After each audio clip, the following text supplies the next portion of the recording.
BFM Business, Intégral Placement, les réponses aux questions. Question de Louise. La semaine dernière, elle vous a entendu annoncer des infos à venir sur les réserves de l'affaire et elle est impatiente, Louise. Oui, alors effectivement, la semaine dernière, on avait eu une question sur les réserves des assureurs pour savoir si on était sûr qu'elles allaient revenir aux épargnants. Et j'avais effectivement annoncé que dans l'après-midi, on mettra un papier sur Marché Gagnant en ligne sur l'affaire. Juste, je vais vous faire une petite confidence. Le confinement peut avoir eu un impact positif sur les journalistes, nous poussant à faire peut-être un peu plus de journalisme juridique, réglementaire, etc., et un peu moins de mondanité.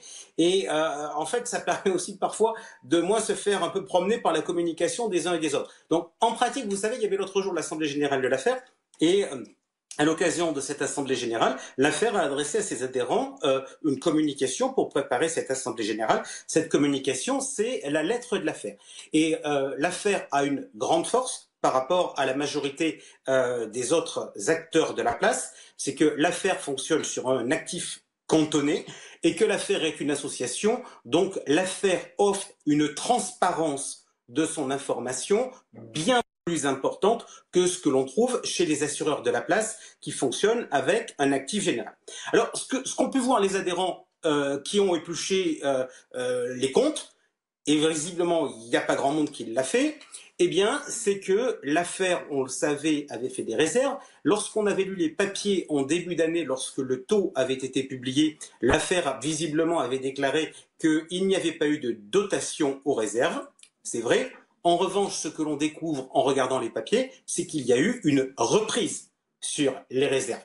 En pratique, en 2014, l'affaire avait fait 80 millions de réserves et en 2019, pour bâtir le taux qui a été servi, en fait, on est allé reprendre 5 millions d'euros pour fabriquer ce taux. On a d'ailleurs repris 5 millions sur le report à nouveau. Alors, je vous invite, parce que si un beau jour vous avez 2 secondes, vous êtes adhérent de l'affaire, je vous invite à regarder, c'est un document qui est assez intéressant, ça s'appelle le compte des bénéfices techniques et financiers du fonds garanti, parce qu'en fait, ça vous montre comment, vous savez, je dis souvent, comment est fabriqué un taux. Donc là, en pratique, vous voyez comment est fabriqué le taux de l'affaire. Premier constat l'an dernier, les revenus qui ont été servis aux adhérents ont été supérieurs aux revenus du portefeuille.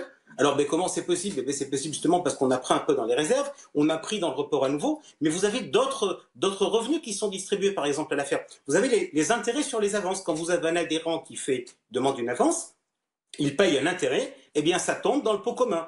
A contrario, de l'autre côté, quand vous regardez au niveau du débit, quand vous avez quelqu'un qui a opté pour une rente viagère et qui vit plus longtemps que prévu, eh bien il y a un déficit technique et ce déficit technique, il vient moins. Donc, un conseil aux adhérents, n'hésitez pas à regarder ces chiffres-là et une remarque à la place, la transparence qui nous permet d'avoir un jugement objectif sur la fabrication du taux, finalement, tout le monde devrait l'avoir.